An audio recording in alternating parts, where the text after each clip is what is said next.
Pag hindi na guilty yun, kumain lang yun kung ano mamaya, nabusog na, nakalimutan na, wala na yung guilty. Pero pag ang tao sa church natin, totoong love si Lord, na in love sa Panginoon, at natutuwa at naranasan ng Diyos totoo sa buhay nila, I think, may pag-asa tayo na lalong mabago ng Panginoon. Amen. Yun ba yung grace, yung love ng Panginoon sa atin? That's the thing that will really make us, transform us.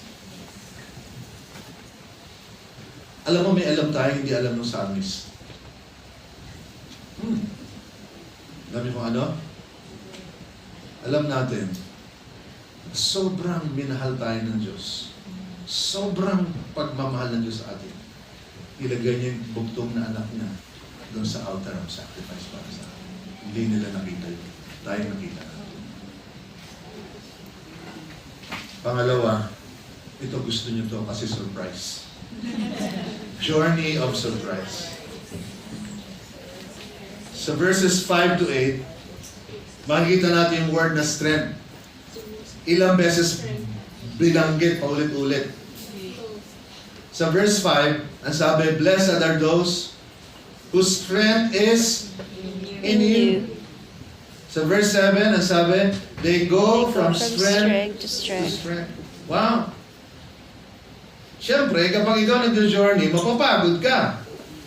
Kaya kailangan mo ng lakas, di ba? Tama ba?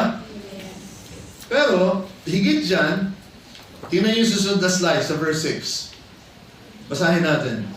As they pass through the valley of Baca, they make it a place of springs. The autumn rains also cover it with pools. Grabe. Yung psalmist dito, may binabanggit siya na dadaan ka daw sa Valley of Baca. Hindi po yung kalabaw o baka yan. Yung pong salitang baka sa Hebrew, pag tinranslate natin sa English, ang ibig sabihin niyan, weeping. Weeping. Lugar na kung saan iiyak ka. Weeping. Pagpunta sa temple ng mga tao noon, yung mga nag-journey, dadaan sila dito. Hindi pwedeng hindi ka dadaan dito. Alright? Lugar yan na hindi mo pwedeng hindi daanan kung gusto mo makarating sa temple sa Jerusalem. Alright? Pero itong lugar na to, pangit. Itsura pa lang, malungkot. Walang buhay. Dry. It's not a fun place to stay. Pero kung gusto mo makarating sa place where you will worship, hindi pwedeng hindi ka dadaan dito. Doon pa lang sa Old Testament, pinapakita na yung journey ng buhay natin. Mismong ang mga tao, literal ito mga pilgrims ha, literal to. Dadaan talaga sila doon. Ayaw nila kung pwede lang, pero wala silang choice. Dadaan po tayo sa mahihirap na kalagayan sa buhay. Amen. Lugar na parang tuyo, walang buhay. Lugar na parang panay na lang iyak at sakit ng damdamin. You do not enjoy to be in that place. You don't want to look forward going through that place. Pero to go to your destination, you must go through that place.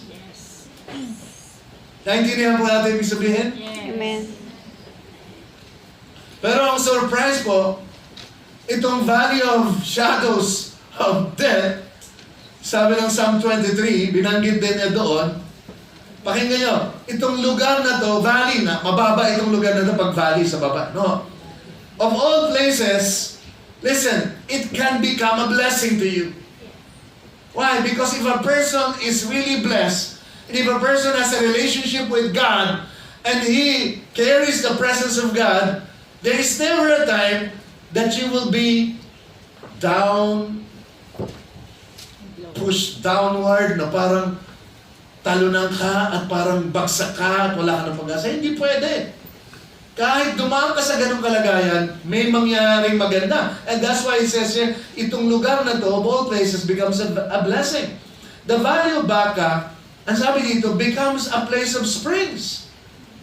Not only that, ang sabi dito, yung ulan, autumn rain, mapupuno yung lugar na yun at parang pwede ka pang lumangoy kasi it becomes a pool. Pwede bang swimming pool? Pwede siguro, no? A place where you can have fun. Can you imagine that? It's crazy, right? Alam niyo ba po, yung word na pools dito is a play on the Hebrew word for blessing. Alright? So yung dry, disyertong lugar that people are suffering and crying, weeping, becomes a place of refreshment, becomes a place of blessing. Amen? Naranasan mo na ba yan? Kung lilingon ka ngayon pagkatapos ng halos matapos ng taong 2024, may mga panahon ba sa buhay mo na dry? May panahon ba sa buhay mo na umiyak ka? Yes. May panahon pa sa buhay mo na parang ayaw mo na? Times when your faith was tried. Times you had no idea, Panginoon, ano bang ginagawa mo sa buhay ko? Ngayon, hindi ko maintindihan. Times na kung saan what you do is just cry. You know, when I look back sa buhay ko,